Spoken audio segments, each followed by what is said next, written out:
sound speeds. And I'm speaking to you, boom operators. Have you ever used an 18-foot boom pole for a car plant? Do you ever boom in chainmail gloves? Or do you ever use studio monitors on set instead of headphones?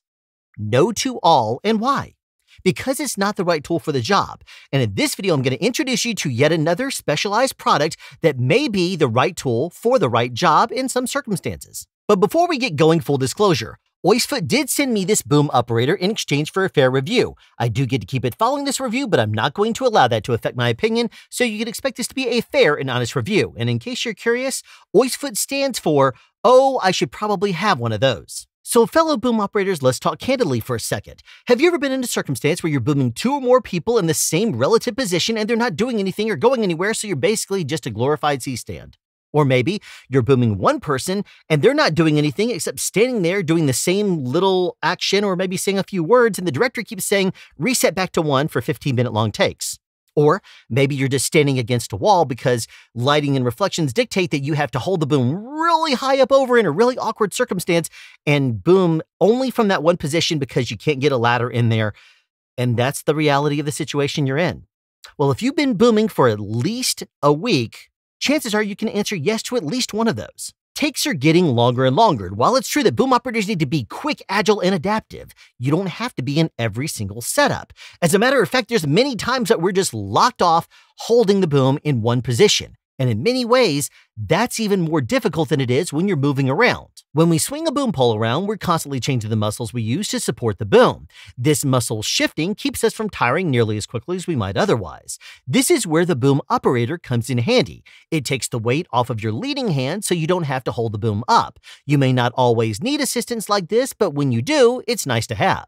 Camera operators use everything from Steadicams and slingshots to easy rigs and ergo rigs to keep the weight of the camera from hurting them over time while they perform certain moves. So why can't boom operators have a similar support tool when we need it? It's true, you're going to sacrifice some mobility, but if it's not necessary for a particular setup, is it mobility worth sacrificing? The Boom Uperator is quite simple. A belt that snaps around your waist and adjusts to fit, and a shoulder strap that snaps to the belt and adjusts to fit. Coming off the belt is a pad, then a plate with a ring and a snap below that, and the shoulder strap has a clip on it with a retractable line. Then there's this other part, a short piece that resembles a tripod leg upside down with a rubber U mounted on top. The U rotates in a circle so that it can be set at any angle, and the locks are at the top of each extension so you can adjust each one of them independently with one hand, and that's extremely convenient. The base of this arm fits into this ring and snaps into place very easily.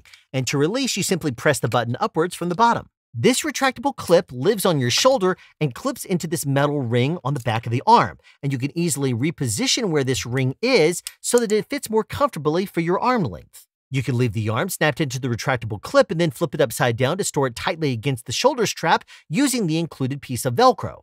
When you first put on the Boom Uperator, you need to adjust everything to your body with the belt plate on your left side. After you adjust everything for a left leading arm, you can unclip the shoulder strap, flip it over to the other side, rotate around the belt clip, and then clip it back in so that you can lead with your right hand. Even for a big guy like me, there's more than enough waist strap, so feel free to cut off the excess strap once you set it up for you. When the boom is up and in position, it makes very little noise if you have to roll the boom and make any adjustments on the fly. And the reason why is because not only is this U made of rubber, but it's making very little contact to the boom pole itself because of the nature of these little fingers that are holding it out away from the main structure of the arm. And speaking of the structure of the arm, there is foam padding here that you can use as a handle if you'd like to alleviate any potential handling noise, but I didn't really notice any transferring through the Boom Uperator itself. Most of what you're going to hear is going to be either when you drop the boom pole in position if you don't do it quietly, or the typical handling noise that you would have from operating your boom pole. One of the first things I noticed when the boom pole was up is that it rides up and down a lot less with my breathing,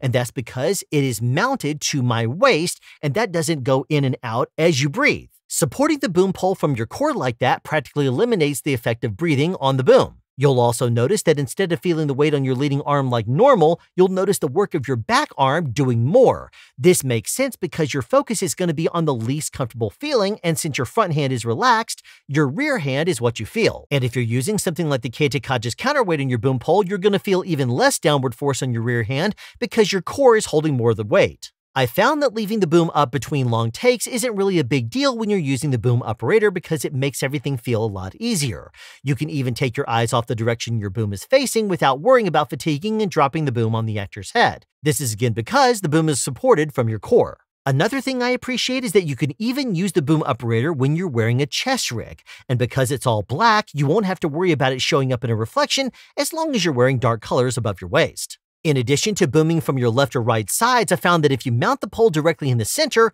you can modify your technique ever so slightly and boom on either side, although it really isn't ideal. It is faster to change sides though. Although the Boom Uperator is helpful in certain circumstances, I have seen people in pro sound forums say, well, let's see you walk in it. Well, yes, it requires additional effort, but it's not impossible. Your arms are shock absorbers, and resting the boom inside the U basically puts the boom down, so you have to pick it up again before you can resume shock absorbing mode. You could always walk while holding the boom and then place the boom inside the U when you're at rest.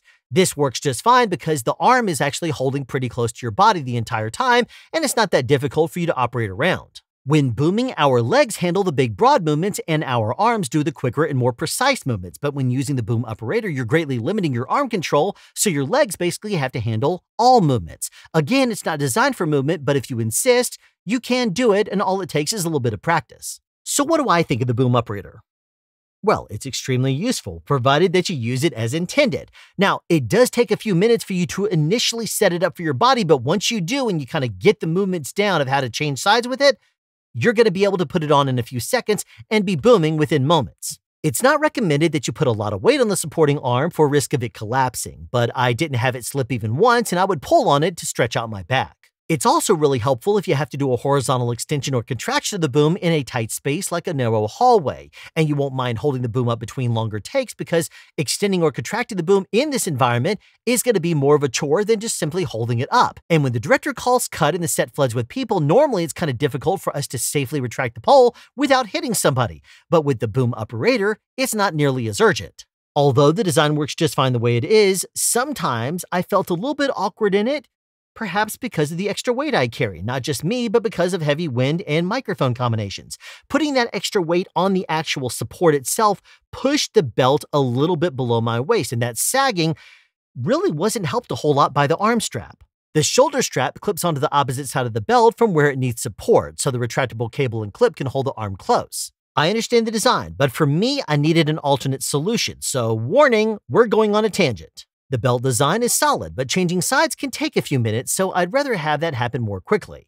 Add to that my desire to have the belt support more weight, and I needed an alternate solution for the shoulder strap. This led me to buying multiple designs of tactical suspenders. Worn over the shoulders and secured to the belt with Velcro loops, the straps had to be adjusted to hold the belt without riding up too high on my shoulders, where it would cut into my neck. But what about the retracting cable clip? I purchased 2 heavy-duty versions and clipped them onto the front after securing carabiner clips to the cable. This allows me to switch sides simply by sliding around the belt instead of having to take a moment to readjust everything. And I like this solution better, except that the tactical suspenders were too long and the clips are too small. I purchased a smaller size of the same tactical suspenders and attached larger carabiner clips to the retractable cable, and was very happy with it, except that I wondered if a more simple pair of tactical suspenders would work better. I purchased a lower profile version and it fits much better. It should be noted that the suspenders do twist a little bit across your body when you rotate around the belt, but it fits more comfortably and is more flexible to me. The only thing lacking at this time is the Velcro piece to hold the arm to the suspender, but I imagine I'm going to be tweaking this configuration out more going forward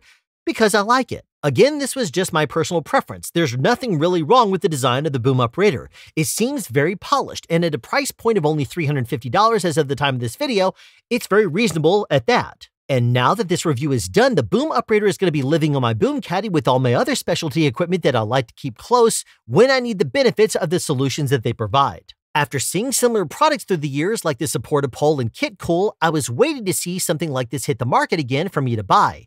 It's not clumsy and bulky like the Tilta Zombie rig, nor is it thousands of dollars like the arm supporting vest will likely be if they're ever released for us boom operators. If you watched my review of the Boom Swinger, you know that I gave it a very positive review, just like I am the Boom Uperator, which basically takes the Swinger to the next level. So 2 thumbs up here for me at SoundSpeeds for the Boom Uperator. And if you're like me and you want to try it with the tactical suspenders and configuration that I had, I put links down in the description to it, along with the Boom Uperator and the Boom Swinger if you want to check out any of these products. So thank you for tuning into this episode of Sound Speeds. Be sure to tune in the future for more product reviews, tweaks of existing products, and as always, sound advice.